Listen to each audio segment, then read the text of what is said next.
హల్లెలూయా. పేరుట మీ అందరికీ హృదయపూర్వకంగా వందనాలు. వాక్యంలో కన్నా 2 తిమోతి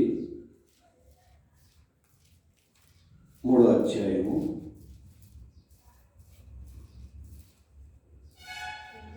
7 వచనాల వరకు చదువుకున్నాం. 1 నుంచి అంచె దినములలో అపాయకరమైన కాలములు వచ్చునని తెలుసుకును. ఎలాగనగా మనుష్యులు స్వార్థప్రియులు, ధనాపేక్షులు, బింకములాడువారు, అహంకారులు, దోషకులు, తల్లిదండ్రులకు అవిధేయులు, కృతజ్ఞత లేనివారు, అపవిత్రులు, అనురాగరహితులు, అతి ద్వేషులు, అపవాదకులు, అజితేంద్రియులు, క్రూరులు, సజ్జన ద్వేషులు, ద్రోహులు, మూర్ఖులు, గర్వాంధులు, దేవుని కంటే సుఖానుభవం ఎక్కువగా ప్రేమించేవారు. పైకి భక్తి గల వారి వలె ఉండి దాని శక్తిని ఆశ్రయించిన వారినై ఇందురు. ఇట్టి వారికి విముఖుడవై ఉండము. పాపభరితులై నానా విధములైన దురాశల వలన నడిపింపబడి ఎల్లప్పుడూ నేర్చుకొనుచున్నను. సత్య విషయమైన అనుభవ జ్ఞానము ఎప్పుడునూ పొందలేని అవివేక స్త్రీల యొక్క ఎండలో చొచ్చి వారిని చెరపట్టుకుని పోవారు వీరిలో చేరినవారు. ప్రార్థించుకును. మహానతుడా, సర్వోన్నతుడా, సర్వాధిపతిమైన దేవ, దేవదూతలతో కులబడిన యేసు, ఈ దినం నాతో మా అందరితో నీవు మాట్లాడే దేవుడు కాబట్టి నీ మీద నేను స్వరముతో మాట్లాడి మమ్మల్ని నూతనపరచు, నూతన శక్తి ఆత్మని అనుగ్రహించి ఈ కార్యక్రమం అంతా మొదటి ఆరాధన చేతులుగా చేద్దాం. నీ సన్నిధితో మమ్మల్ని నింపి సిద్ధపరచుకోమని యేసు క్రీస్తు నామం పేరిట వేడుకుంటున్నాము నా తండ్రి, ఆమేన్. ఇక్కడ దేవుని దగ్గర మనము నమ్మక ద్రోహులుగా ఉండకుండా దేవుని దగ్గర యథార్థవంతులుగా ఉండాలి అనేది ఇక్కడ అంచెత దినములోని సూచన.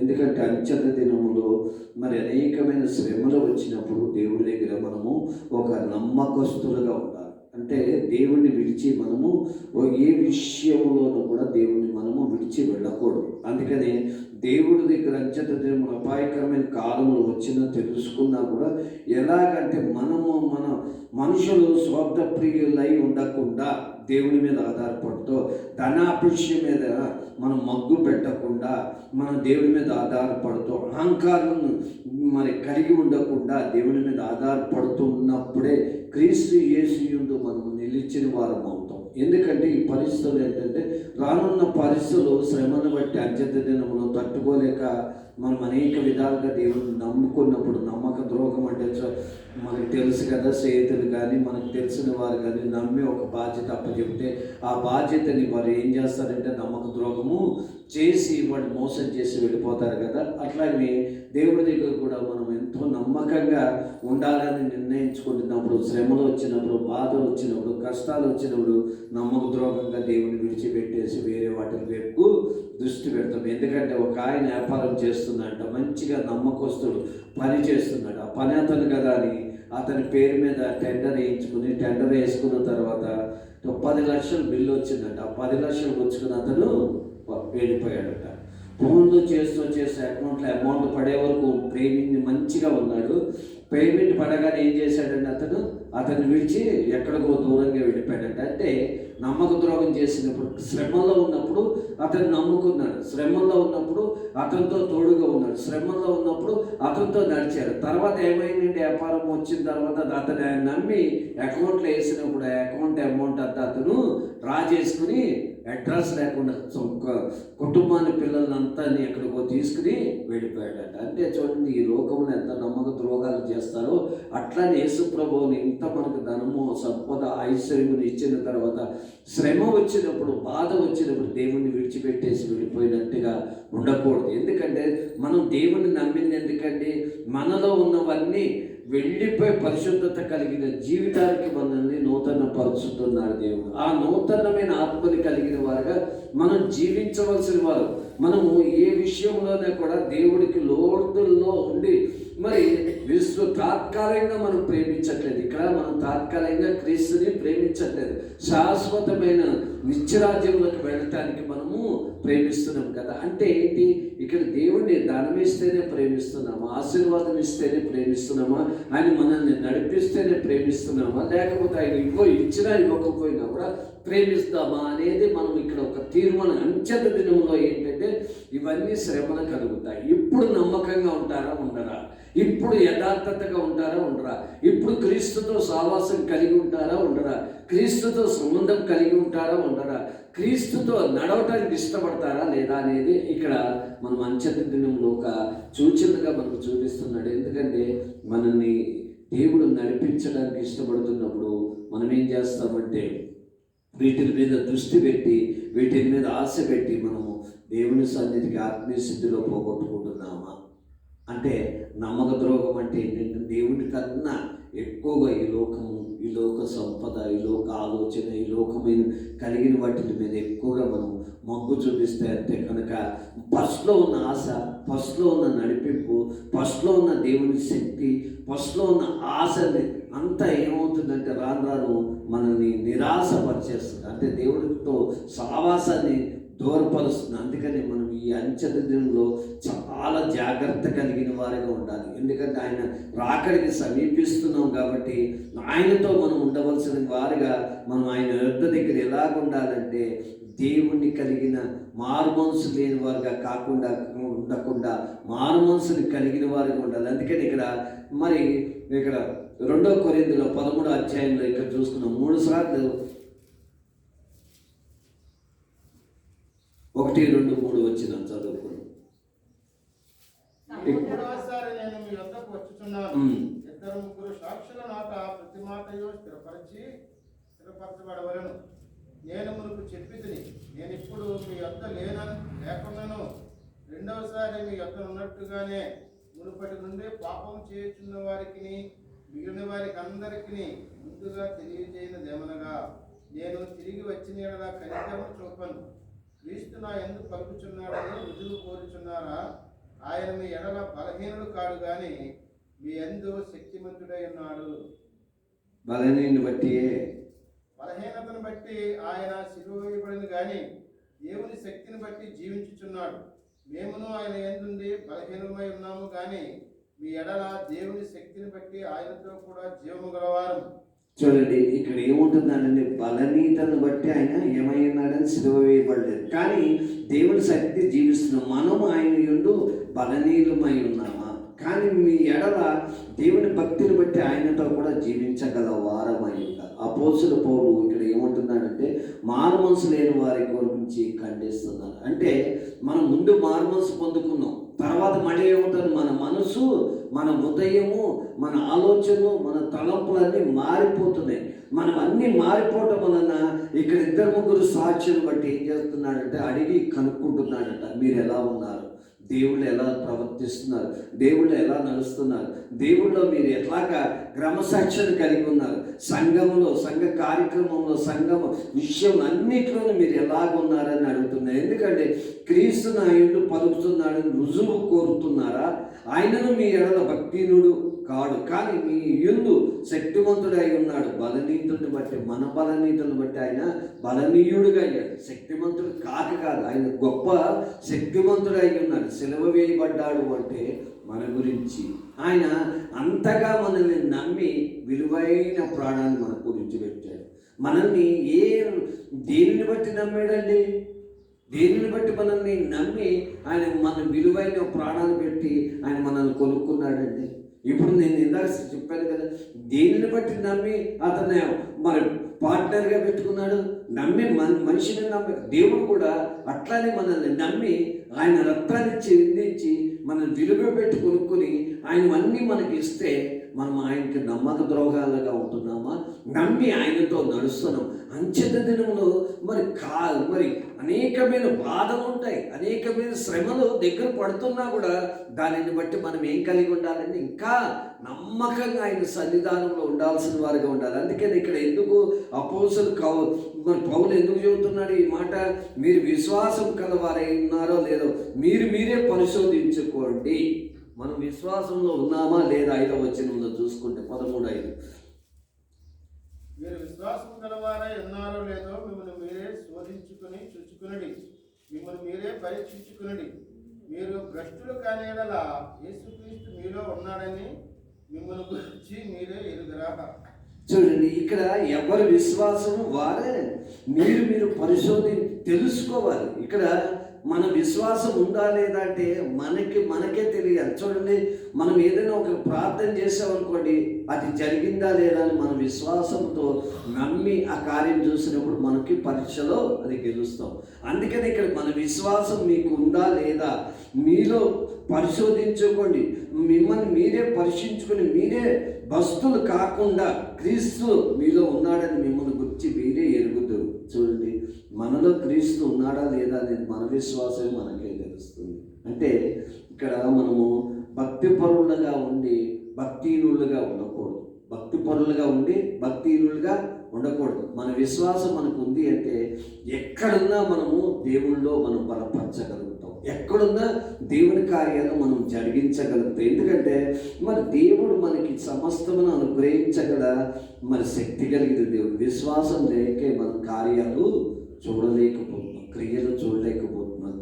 మరి దేవుడు సమస్తమును మనకు అనుగ్రహించగల శక్తి కలిగిన, కానీ ఆయన శక్తి మీద మనం ఆధారపడట్లేదు, ఆయన మీద మనము ఆనుకోవట్లేదు, ఆయన మీద మనము దృష్టించట్లేదు. కానీ యేసుక్రీస్తు ఒక మాట అంటాడు, ఎందుకంటే సమస్త క్రియలు చేస్తున్న వారు రారా నా యొద్దకు రండి. అంటే ఆయనతో పాటు మనం పని చేయడానికి ఇష్టపడాలి. ఆయనతో పాటు మనము పని చేయడానికి సిద్ధపరచబడుతున్నప్పుడు ఆయన విలువైనతో మనల్ని నడిపించడానికి ఇష్టపడతాడు ఈ లోకంలో. అంటే మనం ఈ లోకమైన వైపు మనం దృష్టించడం వలన చాలా విషయాలు మనం పోగొట్టుకుంటున్నామండి. ఎందుకంటే ఇక్కడ ఈ లోకములో కలిగినవన్నీ మనకి శాశ్వతం కాదు. ఈ లోకంలో కలిగినవన్నీ శాశ్వతం కాదు. ఇవి ఎప్పటికైనా, ఏ క్షణమైనా, ఏ నిమిషమైనా విడిచిపెట్టాలనేది మనకు విశ్వాసం ఉండి దేవుళ్ళలో మనం చేరతామనేది ఒక నమ్మకం ఉండాలి. ఆ నమ్మకం, ఆ విశ్వాసమే మనల్ని ఏం చేస్తుందండి, దేవుని పరలోక రాజ్యంలోకి చేరుతుంది.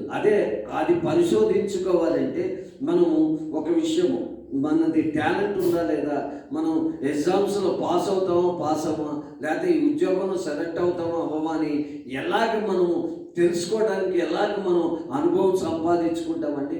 అట్లా వెళ్ళి ఇంటర్వ్యూలకు కానీ వెళ్ళి అక్కడ నాకు టాలెంట్ ఉంది అలాగే గ్రహించుకుంటాను. విశ్వాసంలో కూడా మనకు సమస్య వచ్చినప్పుడు ప్రార్థన చేసి నా ప్రార్థన ప్రతి ఉత్తరం వచ్చిందని ఆ విశ్వాసం ఉండాలి. అంటే దేవుడి దగ్గర ఇచ్చే వరకు అడుగుతూనే ఉండాలి. ఇచ్చిన తర్వాత మన విశ్వాసం ఏమవుతుంది, బలపరచబడుతుంది. అమ్మయ్య నాలో దేవుడు కార్యం చేస్తున్నాడని ఒక నమ్మకం కలుగుతుంది. అంటే దేవుడి దగ్గర మనం ఆధారపడినప్పుడు మన క్రియలు చూడగలుగుతాం. అందుకనే ఎక్కడైతే క్రీస్తు నివసిస్తున్నాడో అక్కడ మనం నివసిస్తాం. మనము క్రీస్తుతో నివసిస్తే కనుక మనతో పాటు క్రీస్తు నివసించి మన కార్యాలు జరిగిస్తాడు. ఈరోజు మన కార్యాలు జరిగించబడకపోవడానికి కారణం ఏంటంటే ఆయన కృపావరములతో నింపబడట్లేదు, ఆయన శక్తితో మనం నింపబడట్లేదు, ఆయన జ్ఞానము వివేచనముతో మనం ప్రార్థించట్లేదు. మనం అవి కలిగి ఉంటే కనుక మనలో ఆటోమేటిక్గా విశ్వాసం అనేది పెరుగుతుంది. విశ్వాసంలో మనము నిలబడగలుగుతాం. విశ్వాసంలో సిద్ధపరచుకుని మనము ప్రార్థించినప్పుడు దేవుడి కార్యాలు చూడగలుగుతాం. అందుకని ఇక్కడ అపోస్తలుడు పౌలు మీ విశ్వాసం ఎలా ఉంది సొంతంగా పరిశీలించుకోండి చెప్పడం కాదు. మీకు విశ్వాసం ఉందా లేదా మీరు పరిశీలించుకుని చూసుకుంటే మీ విశ్వాసం మీకు ఏమవుతుందండి, బలపరచబడుతుంది. అంటే మనం సిద్ధపరచబడతాం. అమ్మయ్య నా విశ్వాసం నాకు ఉందా లేదా అని. చూడండి, ఈరోజు మనం అలాంటిగా ఉంటుంది. కానీ మీరు భక్తులు కాని ఎడల యేసుక్రీస్తు మీలో నుండి మిమ్మల్ని గురించి మీరే ఎరుగురు కారా. మేము ఇక్కడ ఏమంటున్నాడు 6వ వచనంలో అండి,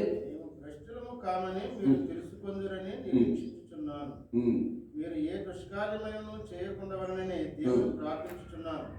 మేము యోగ్యులమైనట్టు కనబడవలనని కాదు, కానీ మేము భ్రష్టులమైనట్టు కనబడినను మీరు మేలైనదే చేయవలనని ప్రార్థించుచున్నాము. మేము సత్యమునకు విరోధంగా ఏమీ చేయనేరము, కానీ సత్యము నిమిత్తమే సమస్తము చేయుచున్నాము.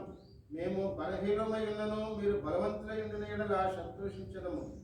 దీని నిమిత్తమే అనగా మీరు సంపూర్ణులు కావాలనే ప్రార్థిస్తున్నాము. చూడండి, ఇక్కడ అపోస్తలుడు పౌలు వీళ్ళ గురించి, సంఘ బిడ్డల గురించి ఎంత ఎంతగానో తపన పడుతున్నాడు. ఎందుకంటే మీరు భస్తులు కాకూడదని ప్రార్థిస్తున్నాను అన్నాడు కదా, మీరు ఏ దుష్ట కార్యంలో ఉండకూడదని ప్రార్థిస్తున్నాను అన్నాడు కదా. ఇక్కడ చూడండి, ఎందుకు అంత సత్యంలో ఉండాలనే కదా మీ గురించి నేను ప్రార్థిస్తున్నాను. మేము బలహీనమై ఉన్నాం, అయినా కానీ మీరు బలవంతులై ఉండండి, మీరు శక్తివంతులై ఉండండి, మీరు దేవుల్లో నిలబడండి, దేవుడి నుంచి మీరు దూరం కాకండి అని బలంగా వీళ్ళ గురించి విజ్ఞాపన చేస్తున్నాడు. అంటే ఈ లోకములో ఈ అపోస్తలుడు పౌలు ఒక్కొక్క బిడ్డని, ఒక్కొక్క వ్యక్తిని సంఘం గురించి మర్మములతో వీళ్ళని సిద్ధపరుస్తూ నడిపిస్తూ బలనీతుల్లో ఉన్నా కూడా అపోస్తలుడు చాలా బలనీయుడండి. చాలా అన్ని విషయంలో కూడా బలనీయుడు అయినా కూడా సంఘంలో ఉన్న ప్రతి విశ్వాసం ఏం చేస్తున్నాడంటే బలవంతులుగా చేస్తున్నాడు. బలనీయులు కావద్దు అంటున్నాడు. వాళ్ళ గురించి విజ్ఞాపన చేస్తూ మళ్ళీ వాళ్ళకి చెప్పడం మొదలుపెట్టాడు. ఏంటి అంటే, దేవుని యందు మేము ప్రార్థిస్తున్నాం, మేము యోగ్యులం అన్నట్లు కాదు, కానీ మేము భస్తులం అన్నట్లు కాదు, మీరైతే మేలు చేయవలదు, మేము మమ్మల్ని చూసి కాదు నడిచేది, మీరు అనేకమైన వాటి కొరకు మీరు చేయండి. అపోస్తలుడు పౌలు లాస్ట్కి ఎందుకంటాడంటే ఆ మాట, నన్ను చూసి నేను ప్రభువుని చూసి నడిచాను, క్రీస్తు పోలే నేను నడిచాను, మీరు కూడా నన్ను పోలే. అంటే ఆ శ్రమలో అంత్యత దినంలో కూడా అతను ఏం చేశాడంటే తట్టుకుని నిలబడి ఆయన సాక్షిగా కనపడ్డాడు. ఆయనకి ఎవరికండి? సంఘానికి సాక్షిగా కనపడి సంఘ బిడ్డలందరినీ సిద్ధపరచండి, బలనీతులమైన ఉండి ఎడల సంతోషించి దీని నిమిత్తమే అనగా మీరు సంపూర్ణంగా కావాలని ప్రార్థన. అంటే వాళ్ళు సంపూర్ణమైన మారుమనసు పొందుకోవాలి. మారుమనసు సగం పొందుకుని సగం పొందుకోకపోతే ఏమవుతుందంటే సగములోనే ఉంటాం. అంటే మనం సంపూర్ణంగా దేవుడిలోకి చేరం. ఈ లోకంలో కొంతవరకే మారుతున్నాం, కొంతవరకు మళ్ళీ నేను ఇందాక చెప్పే కదా తిమోతిలో చూడండి, ఇవన్నీ మనల్ని ఏం చేస్తున్నాయంటే తిప్పేస్తున్నాయి, ఇవన్నీ ఏం చేస్తున్నాయండి మలిచేస్తున్నాయి, ఇవన్నీ ఏం చేస్తున్నాయండి ఆశ చూపిస్తున్నాయి, ఇవన్నీ ఏం చేస్తున్నాయండి దేవునికి నమ్మక ద్రోహముని చేస్తున్నాయి. అంటే దేవుడిని నమ్మాం, నమ్మకంగా ఉంటామని ప్రమాణం చేస్తావు, ప్రభువా నిన్ను విడిచిపెట్టిపోను అంటారు. బాప్తిజం తొట్లో శ్రమ ఇచ్చినా, వ్యాధి వచ్చినా, రోగం వచ్చినా, కష్టం వచ్చినా, కరువు వచ్చినా, నింద వచ్చినా, అవమానాలు వచ్చినా, ఏది వచ్చినా కూడా ప్రభువా నిన్ను విడిచిపెడదామని ప్రమాణం చేస్తాం. తర్వాత ఏమవుతుందంటే రాను రాను రాను రాను అంచె దినములు దగ్గర పడుతున్న కొద్దీ మనం దేవునికి నమ్మక ద్రోహం అంటే ఏంటి, ఆశ తగ్గిపోయి లోకాశము ఎక్కువ పెరుగుతుంది. ఎట్లా పెరుగుతుందంటే మన వ్యక్తిగత బాధ్యతలు పెరుగుతాయి కదా, ఆ వ్యక్తిగత బాధ్యతలు పెరిగినప్పుడు ఏమవుతుందంటే ఈ వ్యక్తిగత బాధ్యతల మీద ఎక్కువ దృష్టి పెట్టి దేవుని మీద దృష్టి తప్పుతుంది. అయ్యో రేపు మన పిల్లల భవిష్యత్తు ఏంటి, మన భవిష్యత్తు ఏంటి, మనం ఏంటి రేపు పొద్దున అనేది ఈ మీద ఎక్కువగా మనకి ఏమవుతుందండి మనము ఆలోచనలు వెళ్ళిపోతే దేవుడి మీద నమ్మకం అంటే ఏంటి, దేవుడు చేస్తాడో చేయడానికి అపనమ్మకం కలుగుతుంది. నమ్మాల్సింది పోయి అపనమ్మకం కదా, అంటే దేవుడు మనకున్నాడు, సమస్తమును చేయగలడు అనేది ఆలోచన మనల్ని త్రోవ తప్పిస్తుంది. అదేం చేస్తుందంటే మనల్ని తప్పిస్తుంది. అందుకని మనం ఎప్పుడైనా సరే దేవుని యందు మనం నమ్మకంగా ఉన్నప్పుడు, మరి భక్తి కలిగినప్పుడు, మరి భారమైన మరి కలిగి మనం ఉన్నప్పుడు దేవుడు గొప్ప కార్యం మన జీవితంలో చేయడానికి సిద్ధంగానే ఉంటాడు. ఇది ఏంటంటే ఈ లోకంలో ఏం చేస్తుందంటే భారాలు ఎక్కువ పెట్టేస్తుంది మన మీద. ఏం చేస్తుందంటే బరువులు పెట్టేసి, భారాలు పెట్టేసి దేవుడి నుంచి. ఇప్పుడు నేను ఇందాక చెప్పా కదా, ఆ బిడ్డకు అంతకుముందు అంత డబ్బు చూడలేదు కాబట్టి ఆశ కలగలేదు, ఏదో కష్టపడితే తిందాములే అనుకున్నాను. ఒక్కసారి వచ్చేవాడికి అతనికి ఏమైపోయిందండి, ఆ ధనాన్ని చూసి ఆశపడ్డాడు. ఆశపడి ఏముంది పారిపోయాడు. అతను నమ్మక ద్రోహం చేశాడా లేదా? అట్లనే మనకి దేవుడు ఏం చేస్తాడు, నమ్మకంగా ఉన్నారని బాధ్యత అప్పచెప్తాడు, ధనం ఇస్తాడు, సంపద ఇస్తాడు, ఐశ్వర్యం ఇస్తాడు, ఇల్లు అన్నీ ఇస్తాడు. తర్వాత ఏమవుతుందండి మనం దేవుడి నుంచి నమ్మక ద్రోహము. అంతే ఏమిలే మనం పని చేసుకుని ఇంకా దాన్ని ఇంప్రూవ్ చేసుకున్నామనే ఆలోచనతో ఏంటంటే అక్కడ నమ్మక ద్రోహం చేసి ఇతన్ని నమ్మి అతను ఎంతగా పెట్టాడో చూడండి. నమ్మిన వాడు ఏం చేశాడండి, నమ్మక ద్రోహం చేసి పారిపోయాడు. అంటే అట్లానే యేసుక్రీస్తులో కూడా మనకి ఎందుకంటే నమ్మకంగా ధనం ఇస్తాడు, నమ్మకంగా ఉద్యోగం ఇస్తాడు, నమ్మకంగా ఆశీర్వాదం ఇస్తాడు, నమ్మకంగా ఈ భూమి మీద అన్నీ మనకే ఇచ్చాడు. మనకి ఇవ్వటానికే ఉన్నాడు కానీ వేరే వాడికి ఇవ్వటానికి లేదు. కానీ ఇది మనం ఏం చేస్తున్నాం, ఇది వచ్చేప్పటికి మనం దేవుని నమ్మకుండా దూరం అయిపోతున్నాం. అంటే ఏంటి, నమ్మకస్తుడిగా ఉండకుండా అయిపోతున్నాం. ఆయనకి చేసిన క్రియను బట్టి ఇంకా కృతజ్ఞతలు కలిగి ఆయనకు లోపడాల్సింది, ఆయనకు విధేయులుగా ఉండాల్సినవి మనం ఏమైపోతున్నాం? గర్వముతో, అహంకారముతో అవిధేయులుగా మారిపోతున్నాం. అది అందుకే అపోస్తలుడు పౌలు చెబుతున్నాడు. అపోస్తలుడు పౌలు అంత తగ్గించుకుని ఎన్నో కృపావరాలతో నింపబడ్డాడు ఎంతగానో ఆయన. కానీ వాళ్ళు తన పిల్లల గురించి అంటే విశ్వాసుల గురించి ఎంతగా తగ్గించుకుని అతను మారుమనసు గురించి, మారుమనసు లేకపోతే ఖండితంగా చెబుతున్నాడు. ఎందుకంటే మీరు చేరవలసింది పరలోక రాజ్యంలోకి. అందరి క్షేమం కోరుకుంటున్నాడు. అందరి క్షేమాన్ని ఎవరు కోరుకుంటున్నాడండి? పౌలు కోరుకుంటున్నాడు. ఎందుకు కోరుకుంటున్నాడు?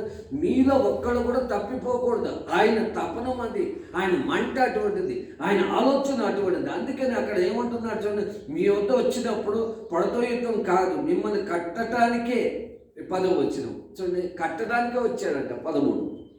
కాబట్టి నేను మీ వద్దకు వచ్చినప్పుడు పడద్రోయుటకు కాక నువ్వు కట్టుటకే ప్రభువు నాకు అనుగ్రహించిన అధికారము చెప్పున కాఠిన్యము కనపరుచుకున్నట్లు దూరముగా ఉండగానే ఈ సంగతులు వ్రాయిస్తున్నాను. చూడండి, ఇతను ఎందుకు రాస్తున్నాడు అంటే ఆయన ఒకసారి శ్రమం ద్వారా మరి బంధింపబడ్డాడు.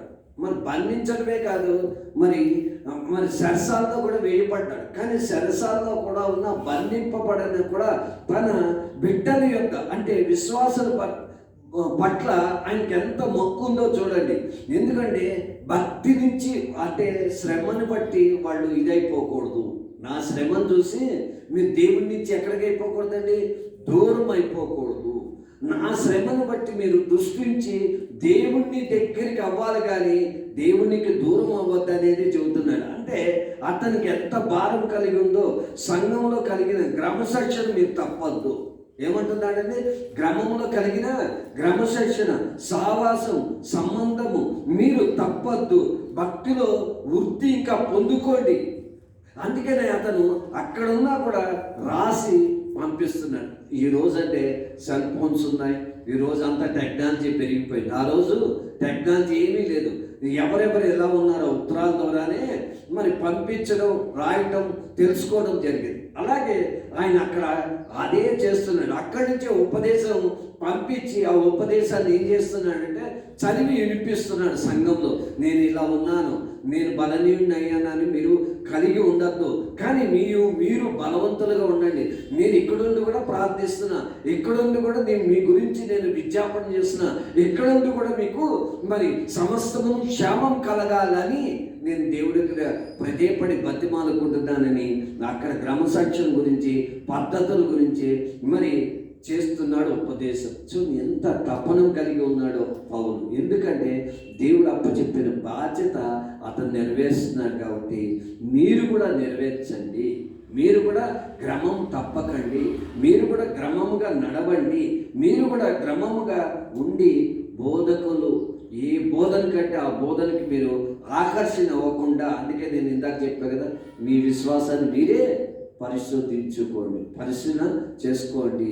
చూడండి, ఎవరైనా సరే మన విశ్వాసం ఉందా లేదా అనేది స్వయంగా మనం తెలుసుకోవాలి. ఏదైనా మనం తెలుసుకుంటేనే దేవుడు మన పట్ల ఏముందండి క్రియ జరిగిస్తున్నాడని తెలుస్తుంది. అందుకని ఇక్కడ ఒక మాట, కఠినం కనపరుచుకున్నట్లుగా దూరంగా ఉండగానే ఈ సంగతులు మీకు రాయిస్తున్నాను. ఎందుకంటే మీరు క్రమం కానీ క్రమం వృద్ధి కానీ 1 కొరింథీ 8:1 చదువు చూడండి. భక్తి యందు వృద్ధి చెందడానికి అతను తపను, భక్తి నుంచి దూరం అవ్వకూడదనే ఈయన ఆలోచన. విగ్రహములకు బలిగా అర్పించిన వాటి విషయము మనమందరము జ్ఞానం కలవారమని ఎరుగుదుము. జ్ఞానము ఉపోక చేయను కానీ ప్రేమ క్షేమాభివృద్ధి కలుగ చేయను. ఒకడు తనకేమైనను తెలియననుకొని ఉంటే తాను తెలుసుకోవలసినట్టు ఇంకను ఏమీ తెలుసుకున్నవాడు కాదు. చూడండి, ఇక్కడ ఏమంటున్నాడండి, వీటిని బలిగా అర్పించిన వాటి విషయమే మనం అందరం జ్ఞానం గలవారే ఎరుగుదాము. జ్ఞానం ఏమై కలిగి ఉండాలండి? ప్రేమ వృద్ధి కలిగి ఉండాలి. ఇక్కడ ఏంటి? జ్ఞానం కంటే ప్రేమ మొదటి స్థానం. దేవుణ్ణి ఎరిగిన వారికి ఏది ముట్టుకోకూడదు. వ్యర్థమైనవి, బొమ్మలకు సంబంధించిన, విగ్రహారాధనకు సంబంధించిన ఏది వాటిని మీరు ముట్టుకోవద్దు, వాటిని అర్పించినవి మీరు తీసుకోవద్దు. ఎందుకంటే దీనివల్ల కూడా మనం ఏమైపోతామంటే భక్తి వృద్ధి కలగకుండా ఉంటుంది. భక్తిలో ఏమైపోతామంటే తగ్గిపోతాం. అంటే అంటే ఈ లోకంలో మనము బతుకుతున్నాం కదా, కలిసిపోవాలనుకుంటాం. కానీ కలిసిపోవటం వలన ఏమవుతుందంటే భక్తి పరులుగా ఉండవు, భక్తిహీనులుగా అయిపోతాం. అందుకే అపోస్తలుడు పౌలు ఇన్నిసార్లు ఎందుకు హెచ్చరిస్తున్నాడంటే, ఇశ్రాయేలు ఎన్నోసార్లు అలాగా తిరిగాడు. ఎన్నోసార్లు వెళ్ళిన చోట, వెళ్ళిన ప్రాంతంలో కల్లా వాడి వైపు తిరగటం ఎక్కువ అలవాటు అయిపోయారు. అక్కడ పెట్టిన వాటిని పూజించడం, అక్కడ ఉన్న వాటిని ఆరాధించడం, అక్కడ ఉన్న ఆ ప్రాంతాన్ని బట్టి ఆరాధించడం వలన యెహోవా ఒకటే మాట అంటాడు, మీరు దేనిని ఆరాధించుకుంటారో ఆరాధించుకోండి, కానీ నేను నా ఇంటి వారము యెహోవానే సేవిస్తాం, ప్రభువును తప్ప ఎవరిని సేవించదని ఎందుకు చెప్పారంటే వాళ్ళ అలవాట్లు మారిపోవట్లేదు. అంటే ఇప్పుడు చూడండి, మనం వాతావరణాన్ని బట్టి మనుషులను బట్టి మారిపోతాం కదా. అక్కడ వాతావరణం అలా ఉంది, వాటితో కలవాలి కదా అని. అందుకే యెహోవా అయితే మొహమాటం లేదని ఖచ్చితంగా చెప్పాడు. అందుకనే మనం కూడా నమ్మక ద్రోహం అంటే ఏదో కాదు, ఇదే నమ్మి దేవుణ్ణి ప్రమాణం చేసి, ప్రభువా నేను వాటి వైపు దృష్టి పెట్టను ప్రభువా, వాటి వైపు మనసు పెట్టను ప్రభువా, వాటి వైపు ఆలోచించను కదా అని మనము ప్రమాణం చేసిన తర్వాత, మరి ఇశ్రాయేలు కూడా ప్రమాణం చేశారు, నువ్వు తీసుకెళ్ళిన ప్రాంతానికి మేము వస్తామని. తర్వాత ఏం చేశారంటే, ఏ ప్రాంతానికి వెళ్తే ఆ ప్రాంతంలో వాళ్ళు ఏం చేస్తున్నారు, ఒక దూడను చేసుకోవడము, ఆ వాతావరణాన్ని బట్టి అక్కడ ఉన్న పరిస్థితులను బట్టి వాళ్ళు వాడి వైపు తిరగటం మొదలుపెట్టారు. అందుకే ఇవ్వాల్సి అంత ఖండితంగా ఖచ్చితంగా చెప్పడానికి కారణం ఏంటంటే, మీరు ఎటైనా తిరగండి, మీరు ఆశీర్వాదం కర్తలుగా మారతారా మారండి, శాపగ్రస్తులుగా మారతారా మారండి, అది మీ ఇష్టము. కానీ నేను దేవుడు హెచ్చరించాల్సింది హెచ్చరిస్తున్నానని యెహోవా చెప్పాడు. ఇక్కడ కొరింథీ కూడా మరి దేవుడు పౌలుతో కూడా దేవుడు హెచ్చరించి, ఈరోజు విశ్వాసంలో మనం భ్రష్టులం అయిపోకూడదు, విశ్వాసంలో దేవుడికి దూరం అయిపోకూడదు అనేది ఖండితంగా చెప్పబడుతుంది. అందుకే దీని విషయంలో బలిగా అర్పించిన వాటి విషయం మనం అందరమును ధ్యానం కలిగిన వారికి ఎరుగుదాము. ధ్యానమును ఎలా ఉండాలి, మనం ఇవన్నీ జాగ్రత్త కలిగి ఉండాలండి. వీటిని బట్టి మనము చాలా జ్ఞానముతో బయటికి తప్పించుకోవడం నేర్చుకోవాలి. వాడిని మన వైపు తిప్పుకోవాలి, కానీ మనము వాడి వైపు తిరిగేట్టుగా మనం ఛాన్స్ ఇవ్వకూడదు. ఎందుకంటే ఈరోజు ఎన్ని అంచెల దినాలంటే అవే అంచెల దినాలంటే ఈ మధ్యన వింటున్నాం కదా, అందరితో ఉండాలి అన్నట్టుగా కొన్ని బోధనలు కూడా వినపడుతున్నాయి కదా. అది కాదు, కానీ దేవుడు మనల్ని ఏ రీతిగా నడిపిస్తున్నాడో ఆ రీతిగా ఉండాలి. అర్థమైందండి?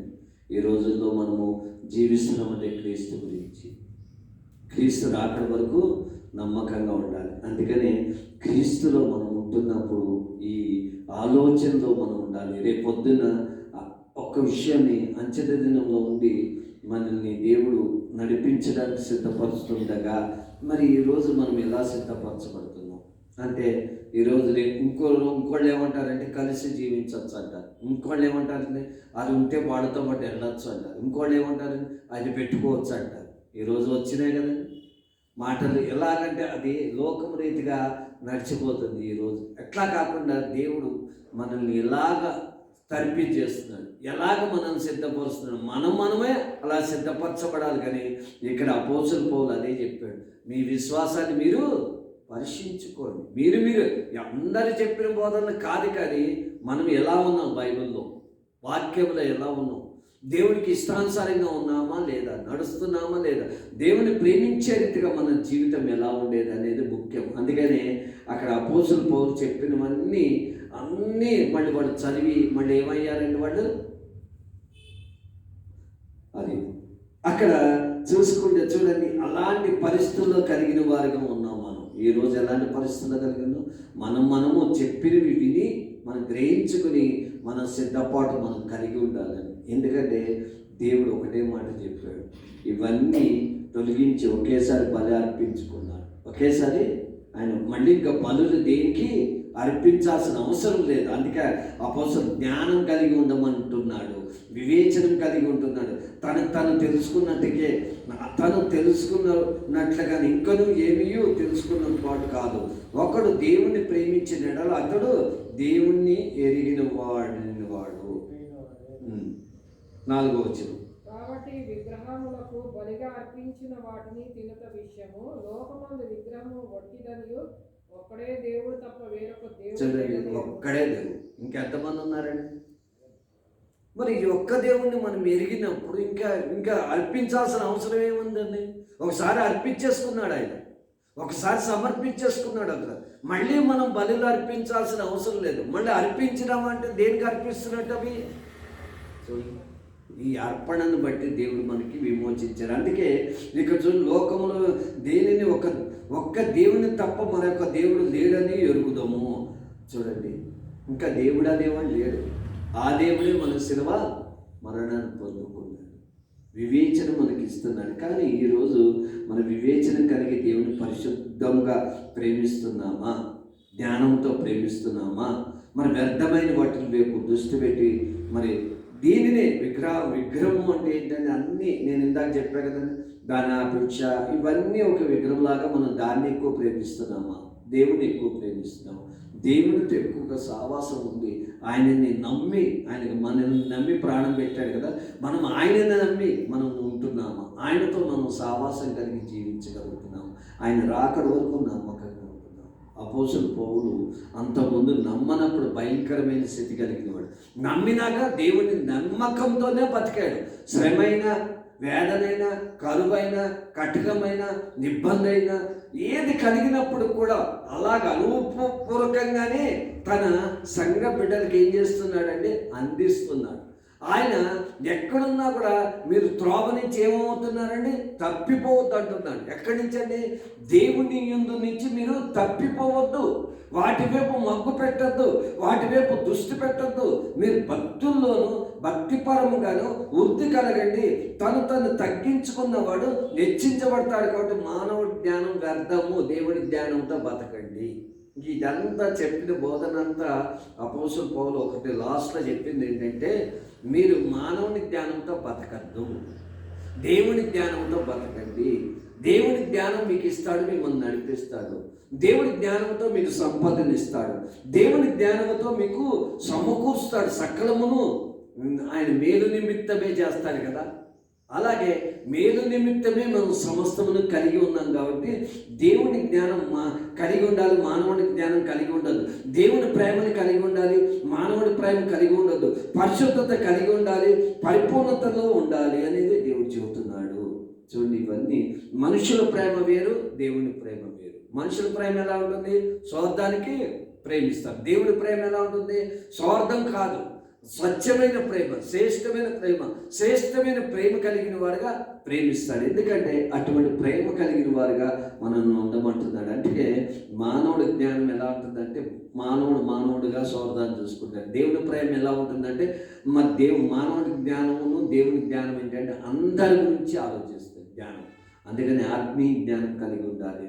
ఈరోజు మనం ఏ జ్ఞానం కలిగి ఉంటున్నాం, దేవుడితో ఏ సావాసం కలిగి ఉంటున్నాం, ఏ సంబంధం కలిగి ఉంటున్నాం, నడిపింపులో ఎలా ఉంటున్నాం, దేవుని చిత్తాన్ని గురించి తెలుసుకోగలుగుతున్నామా, దేవుని ఉద్దేశములు మనం పట్ల జరిగించడానికి దేవుడు మనం సిద్ధపరచబడితే మనం ఎలా సిద్ధపరచబడుతున్నాం అనేది ముఖ్యమండి.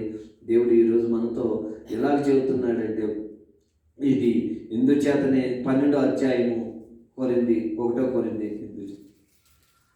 మరియు సహోదరులారా, ఆత్మ సంబంధమైన వరములను గురించి మీకు తెలియకుండా నాకు ఇష్టం లేదు. మీరు అన్యజనులై ఉన్నప్పుడు మూగ విగ్రహములను ఆరాధించినట్టు ఇటుపడిన అటు నడిపింపబడతారని మీకు తెలియదు.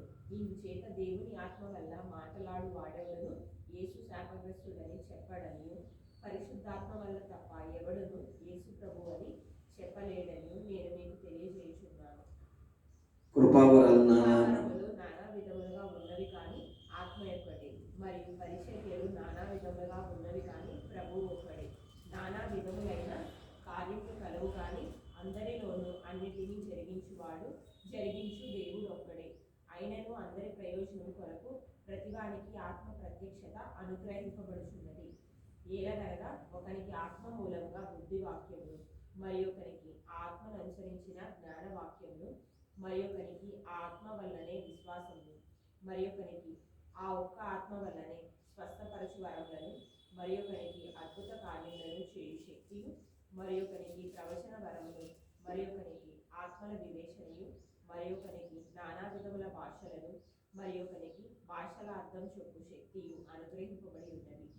అయినను వీటన్నిటి ఆత్మ ఒకడే తన చిత్తం చొప్పున ప్రతివానికి ప్రత్యేకంగా పంచియించుచు కార్యశక్తి కలిగించున్నాడు.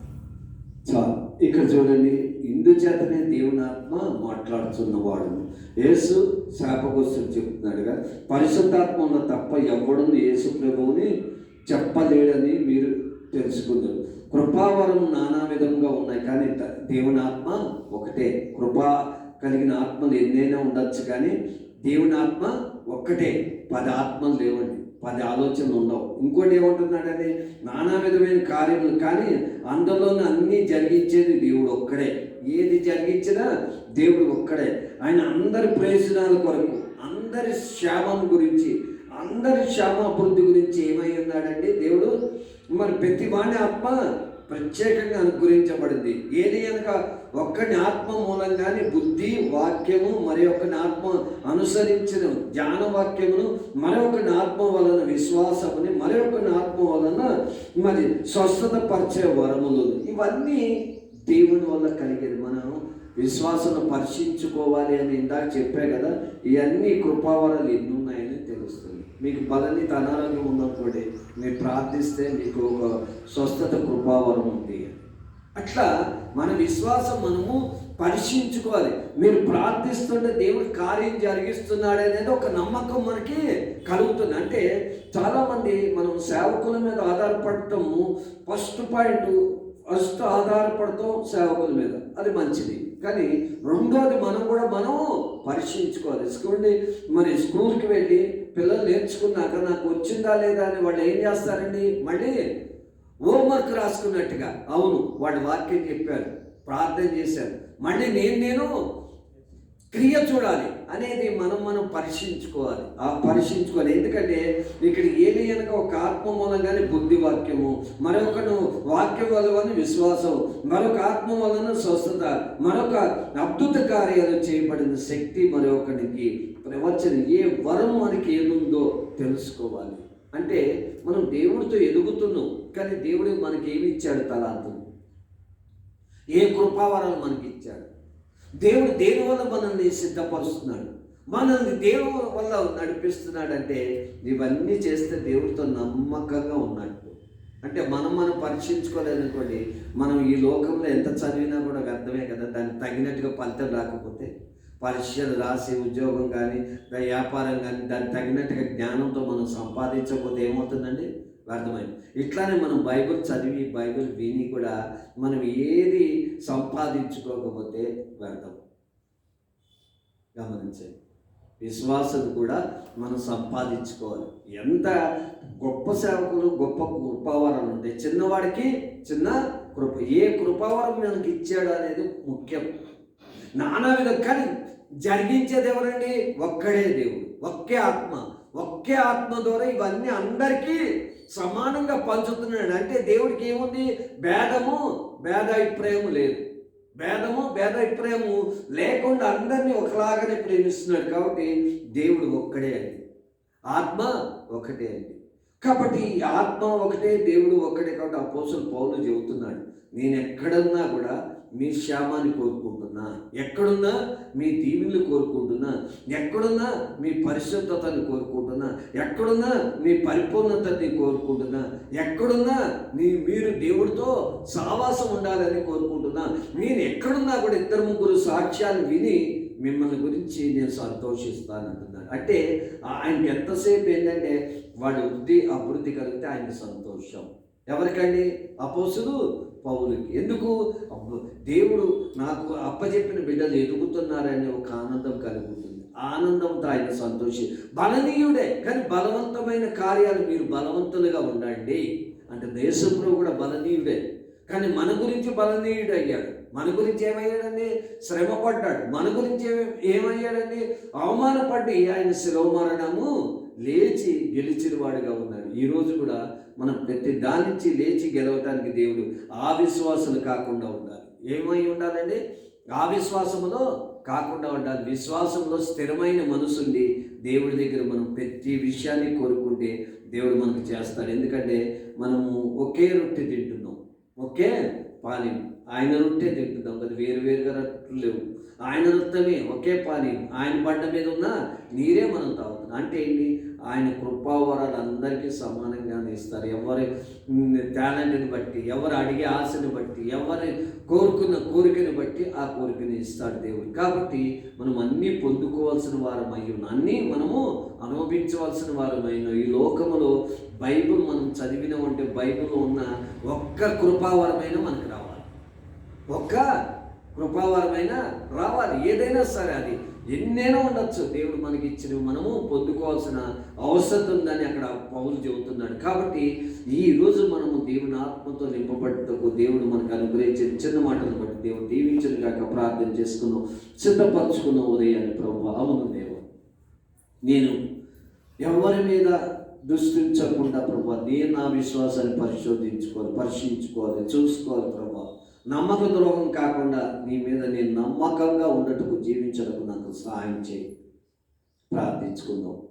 ఈరోజు మరి 37వ రోజు ఉపవాస ప్రార్థన, 2 ఆరాధనలు జరగాలి. ఇంకా నా గురించి కూడా శక్తి, బలము, ఆరోగ్యం కూడా అనుగ్రహించమని, మరి ఈ పనుల ఒత్తిడి వల్ల మరి అనేకమైన మరి కలిగి ఉండకుండా దేవుడు సహాయం కృప దయచేయాలని సంఘ బిడ్డల అమ్మగారికి, మరి సంఘ బిడ్డలందరికీ మరి వాళ్ళకి శక్తికి మించింది వాడు గొప్పలు లేపుతున్నారు. దానిని బట్టి కూడా వాడికి మరి ఇచ్చినందుకు కొదవ కాకుండా ప్రభు దీవించమని అడుగుదాం, ఆశీర్వదించమని అడుగుదాం.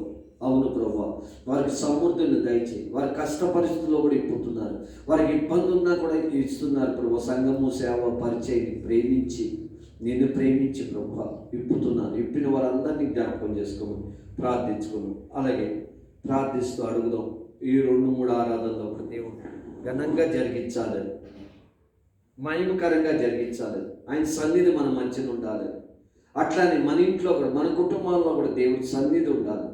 ఆవిధేయత పోవాలని ప్రభు, నేను కానీ నా కుటుంబ సభ్యులు కానీ నేను ఎక్కడ నమ్మక ద్రోహం కలగకుండా నేను నమ్మి నీ మీద నమ్మకంతోనే మేము బతకాలి ప్రభు. మమ్మల్ని సిద్ధపరచు ప్రభు. అడుగుతాం అట్లా అమ్మగారితో ఏకీభూతం.